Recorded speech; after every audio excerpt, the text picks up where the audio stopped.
Samo minut. Počinjaj Brazilijanac da pričaš šta ti je obećao, šta ti je radio.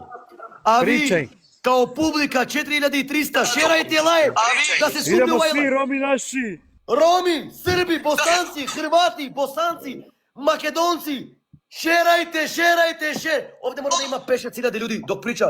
Prvo će pričaš ti. Samo minut. Samo minut. Brazilijanac, počinjaj da pričaš što ti je obećao Janko, kako ti je manipulisao Janko. Prvo ti pričaš, pa svi prvo ti pričaš, pa tvoj brat, pa tvoj otac. Jel me čuješ? Od prvog dana. Samo minut. Šerajte live ljudi dok priča on.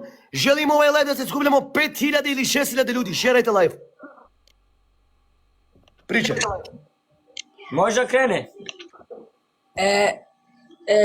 Vidi kako sam ja vodio moju sestru u školu. Prvo odnosio me kao da za neki sport, ovo vam kažem od početka.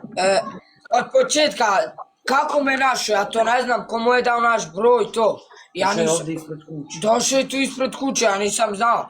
Ja sam bio kod drugara u rođendan i oni su me zvali da dođem. Ja nisam verovao valjda da je došao Janko sad po mene. Zvao sam ih još jednom, pitao sam, daj mi glas od Janka i došli smo. I obeću mi telefon.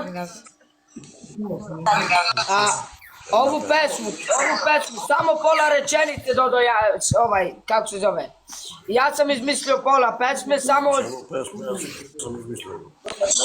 Dobro, pa skoro sam samo sekund, molim vas, samo minut.